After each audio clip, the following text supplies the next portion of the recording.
Hey everyone, and welcome back to The Explainer. If you are tuning in today, I know exactly why you're here. It means you are completely exhausted by the mainstream networks just glossing over the real, gritty details of pop culture's absolute biggest power moves. You know, they give us those sanitized, perfectly PR-approved talking points and expect us to just eat it up. Well, not today. Today, we are absolutely tearing into the chaotic, the top secret, and the heavily, and I mean heavily, scrutinized post-wedding reality of literally the most powerful couple on the planet right now, Taylor Swift and Travis Kelce. Look, the wedding ceremony itself might be over, the confetti has been swept up, but the fallout? The aftermath? You guys, their lives have somehow become exponentially crazier in just a matter of days. We are talking about high-stakes luxury getaway rumors that sound like something out of a spy movie, massive career-defining financial decisions, and these insane billion-dollar power dynamics that absolutely nobody, and I mean nobody, saw coming back in 2023 when a certain Kansas City tight end awkwardly failed to hand over a friendship bracelet. Remember that? It feels like a lifetime ago. Today, we are going way, way behind the velvet ropes. We are actively pushing past those ironclad NDAs, we are ignoring the glossy fluff, and we are looking strictly at the hard facts, the absolutely staggering numbers, and the juicy behind-the-scenes leaks that are defining this new, completely unprecedented mega union. So grab your coffee, get comfortable, because we have a lot to unpack. To help us make sense of all this madness, here is our agenda for today's Explainer. 1. The garden wedding spectacle. 2. Leaks and honeymoon hiding. 3. Travis's final football chapter. 4. Swift's billion-dollar empire. And finally, number 5, merging two massive worlds. All right, let's dive right into section 1, the garden wedding spectacle. So, picture this. It's Friday evening, July 3rd. Midtown Manhattan has practically shut down entirely. I mean, traffic is gridlocked, and a massive, endless fleet of blacked-out SUVs starts lining up outside Madison Square Garden. And let's be super clear right from the jump here. This was not just a simple venue rental for a few friends to have some champagne. No, it was a total multi-million-dollar top-to-bottom transformation operating under the absolute tightest security grid New York City has literally ever seen for a private event. The iconic basketball court, where the Knicks play, completely ripped up and converted into what one breathless, deeply connected attendee simply called a garden inside the garden. We are talking imported florals, massive, sweeping botanical installations, the whole 9 yards. Even the city itself played along with the circus. Local billboards lit up in purple with the clever little message, Justin tarried. And the Empire State Building glowed in this brilliant bright blue, which was a highly public nod to that old something blue wedding rhyme. And of course, because life is basically a movie for these two, just as the black cars pulled up and the umbrellas popped open, a massive rainstorm rolled in. Now, for the paparazzi who were soaked to the bone trying to get a lens flare through the barricades, it was an absolute nightmare. But for anyone who has been following their 3-year stadium-spanning romance, where playing through the pouring rain literally became a badge of honor for both of them, it felt perfectly, almost cinematically symbolic. But when you actually look at the attendees inside this fortress, you get a wild, wild contrast in how this highly secure event was perceived. And I love this, because it perfectly captures the collision of their two very distinct worlds. You have two totally different viewpoints from inside the exact same room. On one hand, you have Tavia Hunt, the wife of the Kansas City Chiefs owner Clark Hunt.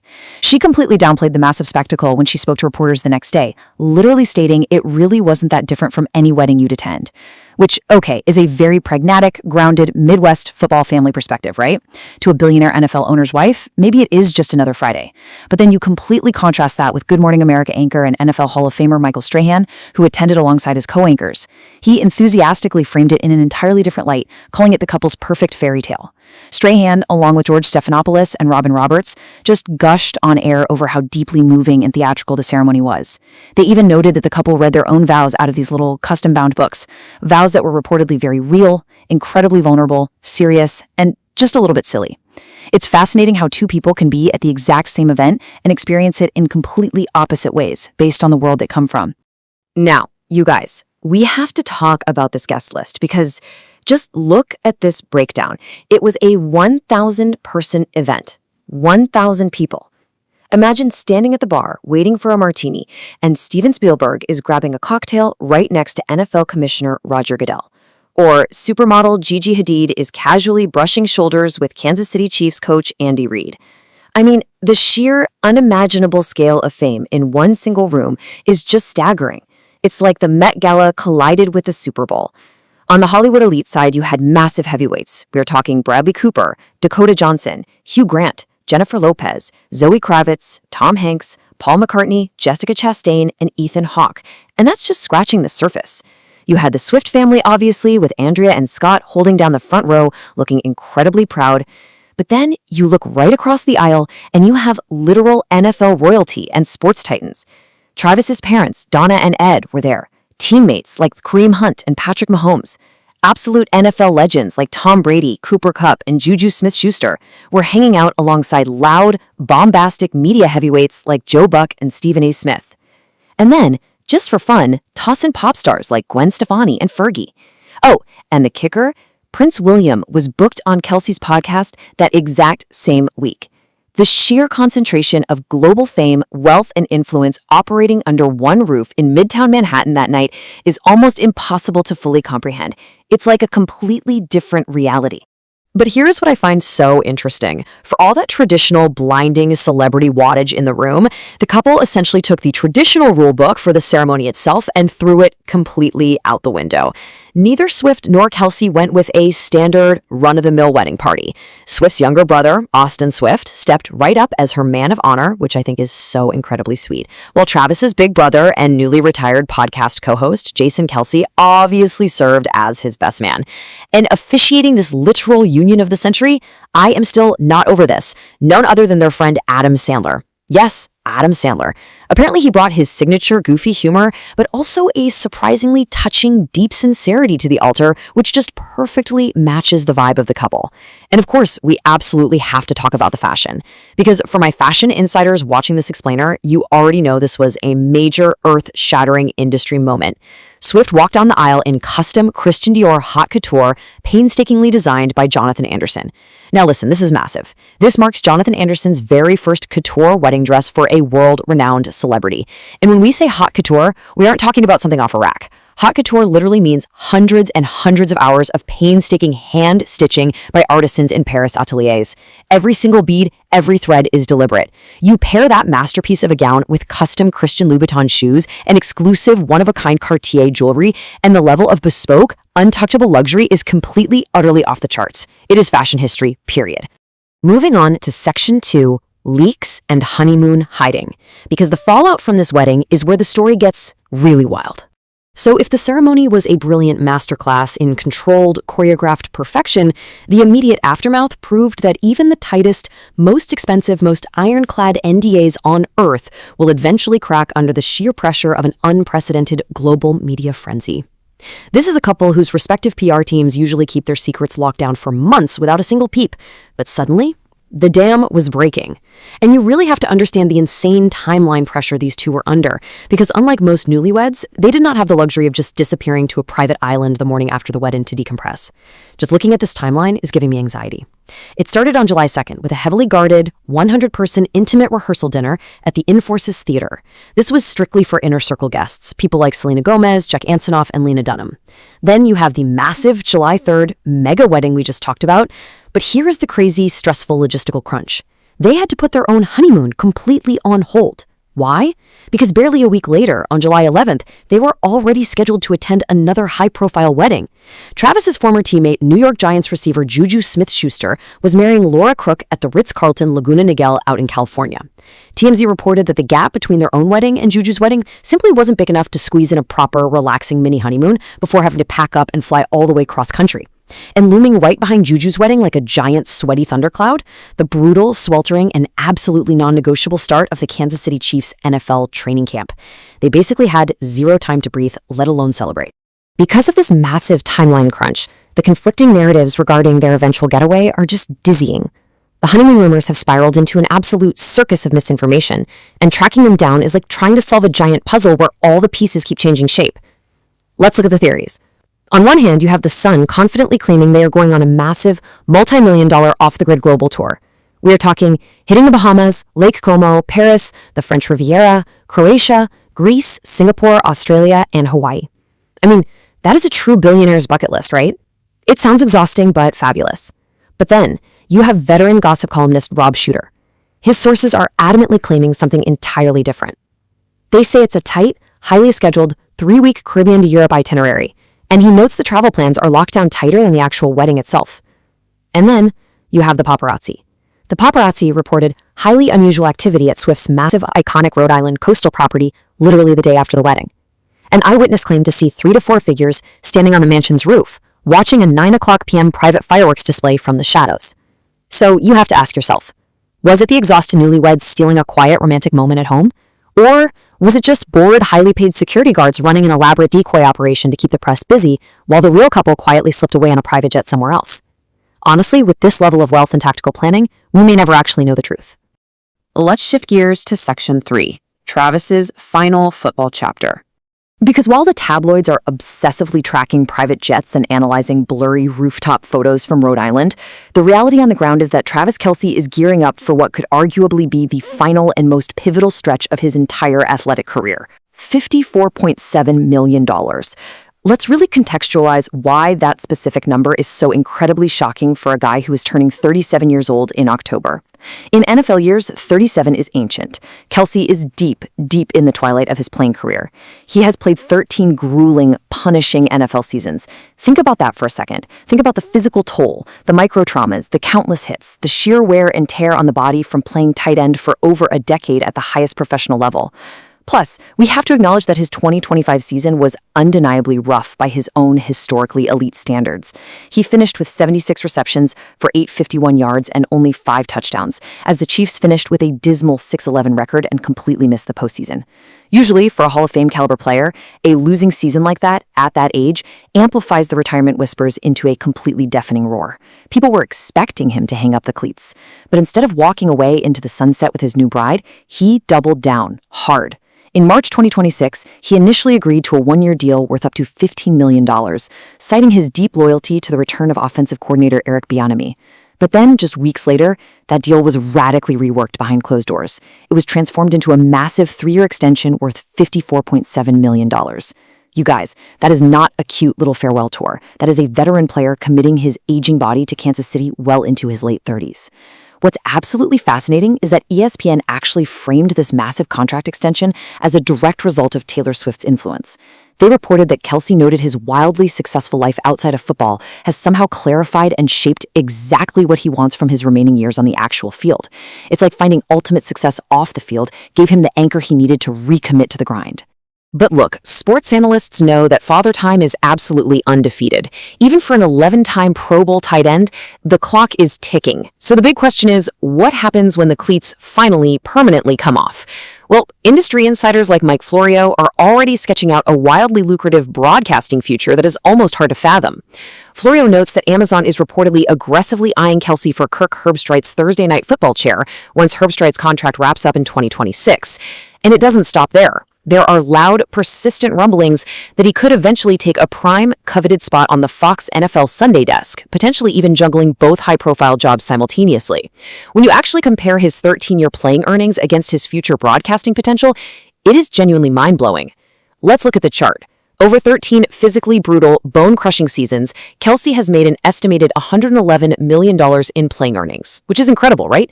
But as a broadcaster, he could command a staggering $40 million annual salary. Let me say that again, $40 million a year.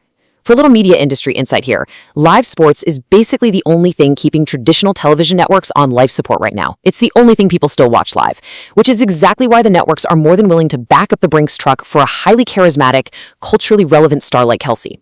He could literally make more in a single year sitting at a comfortable desk in a tailored suit talking about football than he's made in almost his entire playing career taking hits from linebackers. It is a phenomenal pivot waiting to happen. Now let's look at the other side of the coin in Section 4, Swift's billion-dollar empire. Because as massive as an NFL record breaker's wealth and future broadcast earnings are, they pale, and I mean they completely pale, in comparison to what is happening on the other side of this marriage. To truly, deeply understand the power dynamics of this union, we have to look at the unprecedented, historic financial milestones Taylor Swift is actively setting right now. The single biggest business move in her entire empire happened just weeks before she walked down that garden aisle. In May 2026, Taylor Swift achieved what she publicly called her greatest dream come true. She finally, officially acquired the masters and publishing rights to her first 6 albums. Now, let's pause and talk about masters. For those of you who aren't deeply entrenched in the weeds of music industry law, owning your masters means you own the actual original sound recording. It means anyone, anywhere who wants to use the song in a movie, in an advertisement, or stream it on a platform pays you directly. It gives you absolute, undeniable, final control over every single song, video, and performance you've ever released. We all remember the viciously public, deeply personal ownership dispute that kicked off back in 2019, right? When Scooter Braun's company acquired Big Machine Records, essentially buying her life's work out from under her against her will. It was brutal to watch, but her brilliant, industry-shaking countermove was to re-record everything as Taylor's version. It was a genius strategy to completely devalue the original recordings by giving the fans a new artist-approved version. And now, years later, she has won the ultimate final victory. She forced their hand. She doesn't even need the re-recordings as leverage anymore, though they were massively successful. She just owns the originals outright. It is a total checkmate. And the revenue streams she has meticulously, carefully built around that absolute ownership are truly historically staggering. And I want to point something out here. She didn't build this by slapping her name on a makeup line or selling lip gloss or launching a celebrity tequila brand like so many others do. She is the first musician in history to reach billionaire status purely 100% through her art and performance. Let's just look at the recent numbers because they are insane. The Eras Tour, which finally wrapped up its run through the end of 2024, grossed more than $2 billion in ticket sales. That's billion with a B. It was generating local economic booms globally everywhere she went, a financial phenomenon literally dubbed Swiftomics by actual economists. Add to that hundreds of millions more in merchandise sales. Then her self-funded concert film raked in $260 million at the worldwide box office, and she did that by completely bypassing the traditional Hollywood studio distribution system and going straight to theaters.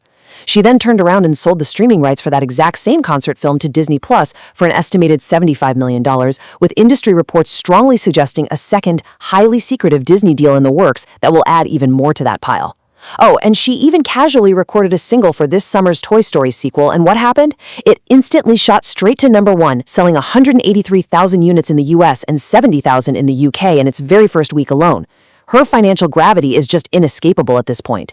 She isn't just a part of the economy, she is an economy. Which brings us to our final act, Section 5, merging two massive worlds. So we have to ask, what actually happens when you take the NFL's greatest modern tight end and marry him to the music industry's first true billionaire auteur? Well, this is where the fairy tale romance meets the hard, unyielding, deeply complex realities of wealth, power dynamics, and a level of unimaginable public scrutiny that most of us couldn't handle for 5 minutes.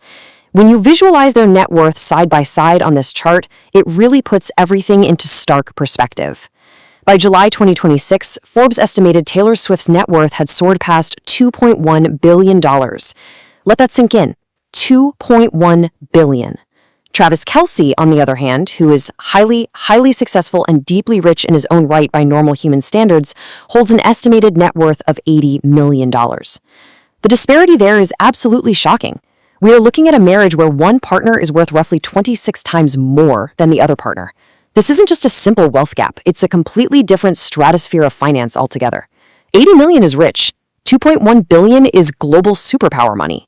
And it's exactly why, even though Taylor's notoriously tight-lipped financial group strictly declined to comment on the matter, top-tier legal experts are universally saying that a prenuptial agreement between these two megastars was an absolute non-negotiable certainty. You simply do not merge a $2.1 billion global corporation into a marriage without extensive, airtight legal architecture. It just doesn't happen. I can only imagine their respective legal teams were drinking an ocean of coffee and working overtime in the weeks leading up to that July 3rd wedding. And these numbers reflect vastly different career models, which is an important dynamic to understand. And to be clear, this isn't a knock on Travis at all. It's just the cold structural reality of their respective industries. Swift has built a sprawling, autonomous global empire founded on the absolute ownership of intellectual property, massive, highly scalable global touring, and strategic media rights. Think about it. When she writes a song, it generates revenue while she sleeps, forever. It gets streamed, it gets licensed, it gets played on the radio. It is a self-sustaining, infinitely scalable economic model. Kelce's financial story, however, is the classic, hard-fought athlete's journey. It has earned one punishing, heavily negotiated contract, one endorsement deal and one future broadcast opportunity at a time. He physically has to put his actual body on the line for his wealth, operating in a highly restrictive contract-by-contract sports model where a single bad injury could literally end it all tomorrow. It's why so much of the independent media coverage keeps circling back to the money and power dynamics between them. Their fundamental methods of generating wealth are completely diametrically opposite. But for all the endless gossip about prenups and billion-dollar empires and massive broadcasting contracts, we really have to look at how they grounded this massive, spectacular wedding weekend in a truly staggering act of real-world generosity. $26 million. That is the combined amount the couple quietly, without any major PR fanfare, donated to charity right ahead of their wedding. They directed this massive sum toward 9 regional food banks, 3 dedicated children's hospitals, and various local grassroots organizations dedicated to animal welfare, homelessness, community support, and early education in both Kansas City and Nashville.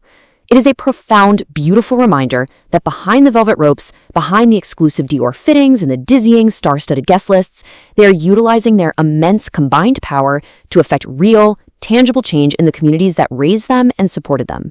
And yet, in classic tabloid fashion, that $26 million donation was largely, frustratingly buried under endless headlines about billionaires and multimillionaires marrying each other. The mainstream media was vastly more interested in generating cheap clicks about the custom Dior dress, or the rumored off-grid honeymoon, or the dramatic guest list cancellations. They completely obsessed over the fact that Ryan Seacrest apparently dropped out at the last minute, or that Robert Pattinson and Suki Waterhouse were mysteriously absent from the crowd. The amplified stories about random guests getting dragged online by fans for allegedly wearing white to a wedding, or posting subtly about Swift's exes. The gossip machine entirely devoured the philanthropic reality of the weekend, and that right there perfectly encapsulates the chaotic, suffocating, completely irrational bubble these two now live in as a newly married couple. Which leaves us with this final, perhaps impossible question. How does the world's most scrutinized couple actually navigate a life where even a quiet weekend on a private beach becomes global breaking news within a matter of hours? We are watching two people who literally met over a missed friendship bracelet connection in 2023 try to function, try to build a life together under a level of intense, unyielding public surveillance unseen in modern history. It is unprecedented. He has a grueling $54.7 million NFL commitment to honor and a massive, looming media empire waiting in the wings. She has a newly reclaimed $2.1 billion catalog and the cultural, economic power of a small country. The wedding was spectacular, sure, but it was just the headline. What happens in the weeks, the months, and the years ahead as they try to merge these two massive worlds? That is the actual story. And one thing is absolutely, unequivocally certain, the world is not going to stop watching them anytime soon. Thank you so much for joining me for this explainer. Keep your eyes open, and I will see you next time.